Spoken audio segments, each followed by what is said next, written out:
Assalamu alaikum.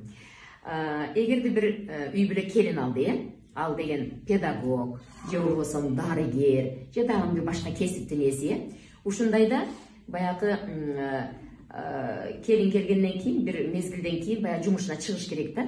Алар ошону туура түшүнүп, жумушуң башталдыбы, жакшы барып келген деш керек да. Мисалы үчүн мен ошо учурунда менин кайненем бир алтын эле да, мен дайым айтам, диплому жок макаринка эле да, өтө бир мыкты мүнөзү бар эле. Мен бат эле окуу бөлүмүнүн башчысы болуп калдым мектепте, анан директор болуп калдым. Анан ошондо 6 кызды отургузуп алып, кыздарым, могу жеңиңер бирөө гана. Ушунун сөзү закун. Закун деген эми карыялар да.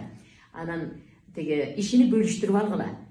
Бирден кызматыны бөлүштүрүп алгыла. Деп анан баланы тойгузуп эле кой. Башка эч нерсе кылба. Бара кой жумушуңа. Келдиңби? Бул карагыла, тамагын алып келгиле. Мына ушундай мамиле болгондо сен анан чериң жазылып, көңүлүң көтөрүлүп ишке барасың да. Ал жакта да жакшы иштейсиң, себеби үйүңдөгү жагдай жакшы, үйдөгү атмосфера жакшы, сени колдоп атат, кубаттап атат. Сенин ишиңе ушунчалык канат болуп атышат. Анан иш кыласың деп айтпайт эле да.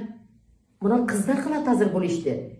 Жеңеңер азыр иш кылбайт, өкмөттүн ишинде деп мага өтө жакшы колдоо көрсөтүшкөндө, өмүр бою унутпайм мен бул мамилени. Ошол кыздар, кайынсиңдилерим, ушул күнгө чейин апасынын бир эле сөзү менен унчукпай эле жер кырып эле, жеңем, ушундай кыла берсек болобу дейт. Эмесе небири чебири көрүп калышты ушулар. Карагыла, апанын ролун айткым келет да бул жерде. Мен бул жагынан өтө бир сонун тарбия алдым да.